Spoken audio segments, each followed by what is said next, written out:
Et avant de partir, nous allons laisser la parole à celles qui le veulent pour témoigner de leur vécu sur la précarité, violences sexistes, violences policières, sans-papiers, gilets jaunes, milieux hospitaliers, plans sociaux, agriculteurs, agricultrices, éducateurs, éducatrices, étudiantes, LGBT, contre la culture du viol, contre les violences policières, contre le validisme, contre le sexisme et pour la régularisation des sans-papiers, pour la défense des services publics et de notre modèle social.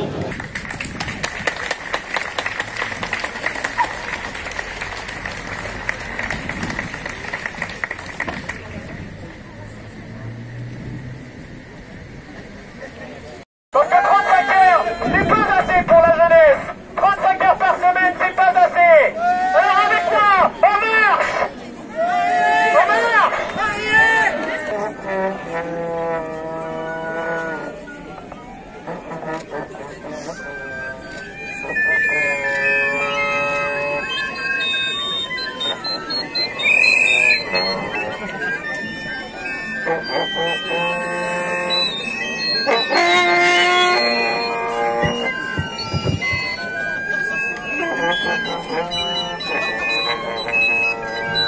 Beaucoup illettrés. C'est une réforme résolument tournée vers le travail, vers l'emploi, contre le chômage et pour la précarité. Et contre la précarité. La meilleure façon de soutenir que ça, c'est de travailler. Et là-dessus, je dois dire que les décisions que nous avons prises à l'automne, non seulement ont été mal comprises, elles ont été bien comprises, mais mal vécues. Nous sommes en guerre. J'arrêterai un petit peu. Plus de fric pour la santé, pas pour les flics ni les banquiers. Plus de fric pour notre santé, pas pour les flics ni les banquiers. Plus de fric pour notre santé, pas pour les flics ni les banquiers.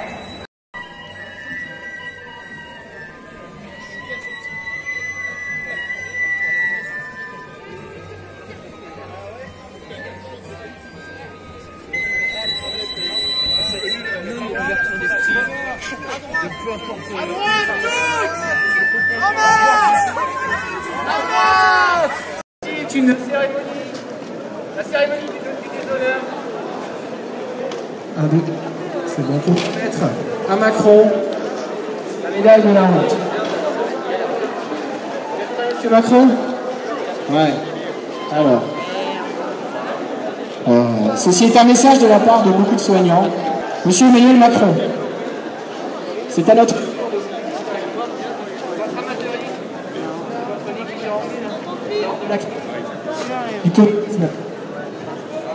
En effet, nous n'avons pas été assez rapides dans notre voie. Comment peut-on être aussi borné et aussi cynique? Non, monsieur Macron, ce n'est pas une question de vitesse, c'est avant tout une question de destination.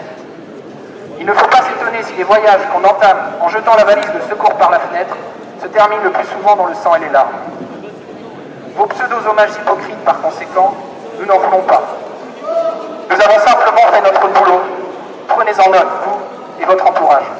Faites votre boulot. Vous savez ce que les soignants réclament pour bien faire leur travail. Et vous aviez promis des mesures fortes, mais vous n'avez jamais eu l'intention de miser sur la santé publique.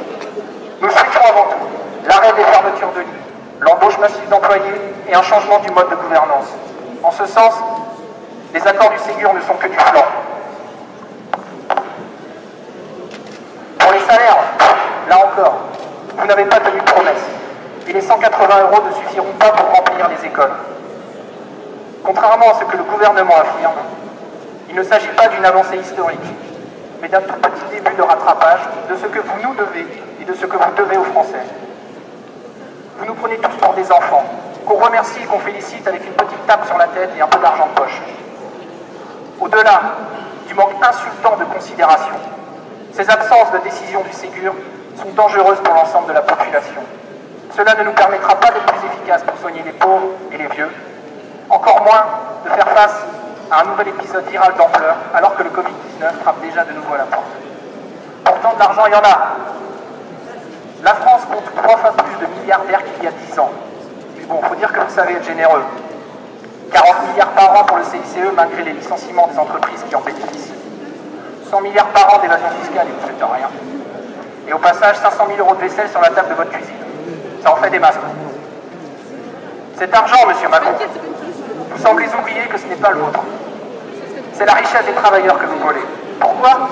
Ah oui, parce que sinon, ces investisseurs milliardaires quitteraient la France. Et qu'ils fuient alors. Si c'est dans leur porte-monnaie que réside le patriotisme dont ils se gargarisent quand il s'agit de voler au secours de Notre-Dame. La société peut se passer d'un actionnaire, elle ne peut pas se passer des produits de corvée, qui la font tenir jour après jour. Il me semble que le confinement nous a bien montré qui étaient les indispensables. Pourtant, M. Macron, au jeu morbide de l'appauvrissement des plus pauvres pour les bénéfices des destructeurs de la planète, vous êtes un as, le champion cynique des décisions nauséabondes pour l'humanité. Face à votre hypocrisie, votre mépris et votre déshonneur, au nom du collectif Interurgence et du collectif Plus Jamais Ça, permettez-nous de vous remettre la médaille de la honte, tachée du sang que vous faites couler et qui continuera de couler si vous continuez dans cette voie.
Pour les services publics et les pépettes pour la planète. Plus de prix pour les services publics.